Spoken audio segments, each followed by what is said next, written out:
acuerdan o pueden tener sustento de que hubo una violación, se emite la recomendación a la autoridad, pero no hay un poder o por ley no se puede obligar a que se cumpla, ¿no? Es un acto de buena voluntad o de buena fe.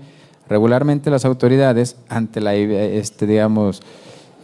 evidencia que se tiene, pues la aceptan, en ocasiones se realiza una disculpa pública, pero no tiene ese carácter vinculante como sí por la vía jurisdiccional a través de un amparo, que hay una sentencia, ¿no? Que justo se ejecuta y obliga al cumplimiento de lo que mandata esa sentencia. Acá no. Muchas veces esa recomendación queda solamente en papel o en un cumplimiento a medias por parte de la autoridad para señalar, sí, ya te cumplí, ¿no? Regresando a lo que les decía, esto es lo que les tocaría a la nacional y a las estatales.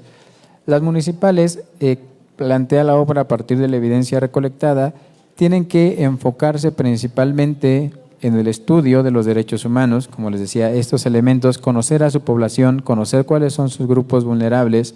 Otra labor muy importante es la de difusión. Muchas personas, o todos, hemos escuchado qué son los derechos humanos, pero no los hemos acabado de asimilar ni de entender en la práctica.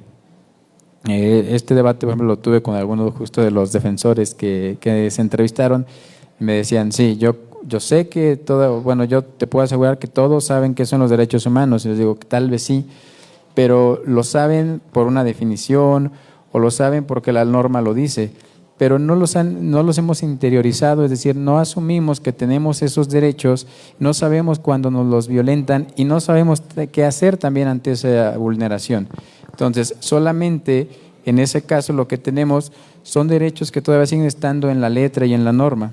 Aunque México, por ejemplo, es parte de la mayoría de tratados de derechos humanos, de convenciones y demás, es aquí donde estos organismos pueden entrar y ayudarnos para que nosotros como ciudadanos, desde muy jóvenes, en las escuelas, en pláticas con los diversos grupos vulnerables, podamos entender qué son y sumarnos a esta red, ¿no?, de protección de derechos humanos. Porque entonces, si tú ya los entiendes, los asumiste, los hiciste parte de ti, de tu vida, cuando tú veas dentro de tu familia, dentro de tu hogar, de tu escuela, con tus amigos, que se está violentando, vulnerando un derecho, es más probable que alguien actúe y que frene esa vulneración. A que si más bien todos seguimos, como pasa muchas veces en este país, normalizando la violencia y las vulneraciones a estos derechos, como no pasa nada, es normal, siempre ha sido así. Entonces, creo que esa es una de las partes muy importantes y que esta sería la de promoción. O sea, promover esa protección y esa defensa de los derechos humanos, y ese es para mí el potencial invaluable que tendría que crear estos organismos en nuestro país. En ese caso, o sea, hoy hay organizaciones de la sociedad civil que justo realizan mucha de esta actividad, pero qué mejor que impulsarla de manera institucional a través de los propios organismos gubernamentales o órganos gubernamentales, que les digo son los ayuntamientos en todo el país, a la Ciudad de México que tenemos las alcaldías, sería el mismo caso, nada más con sus adecuaciones correspondientes a la normatividad aplicable. Y con esta, hasta aquí me gustaría dejarles ahora ver si hay alguna duda o opinión respecto a la obra para poder continuar con la charla. Gracias.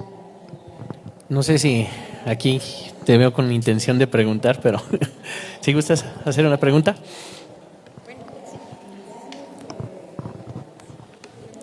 Sí, primero que nada, gracias por darme apertura a este espacio.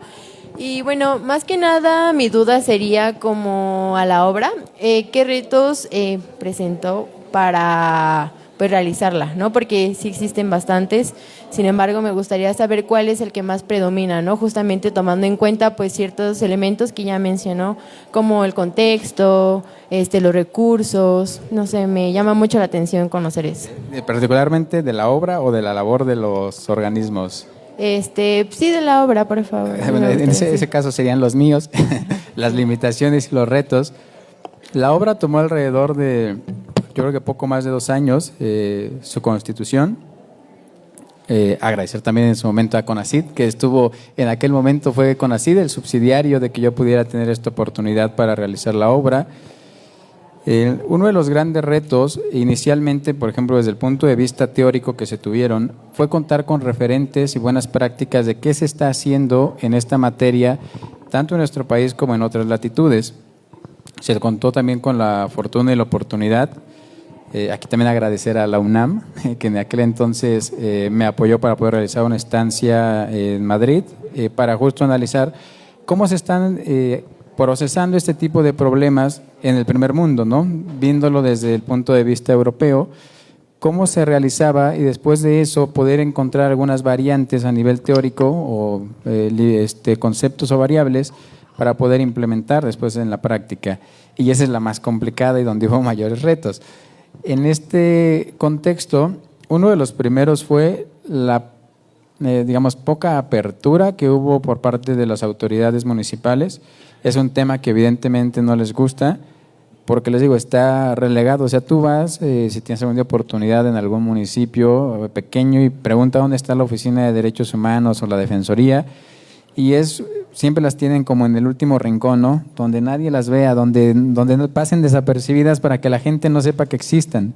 Entonces, en ese caso, como investigador, pues ir y empezar a hacer ruido, empezar a preguntar qué estaban haciendo, empezar a ver si nos podían proporcionar los informes por transparencia o ya de manera presencial. Pues fue complicado obtener primero la información. Una, digamos, a lo mejor de las ventajas que tuvimos es ya la apertura del propio defensor, que nos dijo, sí, te voy a dar la entrevista, pero que sea anónima, ¿no? O sea, no quiero meterme en problemas, pero sí quiero que se pueda reflejar todo lo que pasamos y que estamos viviendo. Entonces, en ese momento fue primero obtener la información, fue uno de los grandes retos. Te comento, algunas se pudo a través del portal de transparencia, otras no, porque nos decían que no existía o que no la tenían y demás elementos. La segunda fue convencer en este proceso de recolección de información a los defensores, nos interesaba justo saber de primera mano quién estaba viviendo el problema, porque a lo mejor uno como investigador desde el punto de vista teórico pues piensa una cosa, pero poderlo comprobar y constatar en la práctica fue demasiado valioso y fue el principal reto. Después de eso, pues evidentemente cuando se hacen entrevistas es un poco pesado el procesamiento de información. Por ejemplo, tú tienes el video y a lo mejor cuando dices son 2 horas en video de la charla con el defensor, ya cuando lo tienes que transcribir pues se convierte en mucho texto, ¿no? Entonces poder procesar esa información, posteriormente crear y sistematizar que, bueno, si consultan la obra, que también como comercial está disponible también en línea, es gratuita, entonces cualquiera de ustedes podría ingresar y verla. Se constituyó un índice. Los índices teóricamente se construyen a través de una serie de indicadores. Entonces hay muchas variables, digamos, lo cual también fue un reto. Son alrededor de 50 variables las que se midieron para poder determinar si estos organismos tenían o no la capacidad institucional de la que tanto se habla, es decir, cumplen o no con los objetivos para los cuales están creados. Entonces ese fue otro de los grandes retos, poder ahora todo eso que fue experiencia, normatividad, teoría, poderlo medir en la práctica y también darle ese plus por ejemplo, el índice tiene una escala 0-1. 1 es cuando son muy eficientes estos organismos, cumplen con el objetivo, y 0 cuando no. Entonces, sí es una herramienta analítica importante, porque yo lo pensaba y decía, a ver, para el tomador de decisión, a veces, y aquí no me dejan mentir algunos que son del gobierno, o que hemos estado en el gobierno, pues son de resultados, ¿no? A mí tráeme indicadores, a mí dame datos, a mí eso. Entonces, a ver, ya te voy a sistematizar toda esa información para no llegar y a lo mejor hacerlo ahorita como ustedes con charla. Aquí está, hay un indicador, un índice que nos va a medir cada uno de estos elementos y ver en dónde estamos fallando o dónde como autoridad se está fallando para poder darle alguna atención. Entonces, ese es otro de los retos a los que se enfrentaron. Y pues ya el último, y aquí es donde, como les cuento, agradecer a IAPEM, es pues la publicación y la difusión de la obra, que también a uno como escritor e investigador es de los que más nos interesa, porque si no también seremos parte de ese círculo que les digo, así como está en los derechos y la Constitución, también nuestras propuestas y ideas quedarán solamente ahí, en papel, en donde nadie las va a consultar. Entonces es otro de los grandes retos. No, de nada.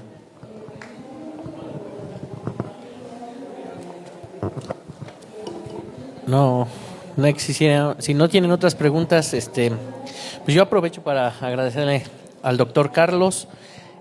Bien mencionaba en el libro y hace unos estudios comparados. Bien tomas el tema de Madrid, pero yo sí quería preguntarte ¿cómo podemos luchar contra lo político? ¿Cómo podría ser la parte hablabas de la autonomía de las defensorías locales, municipales, estatales, hasta la misma nacional?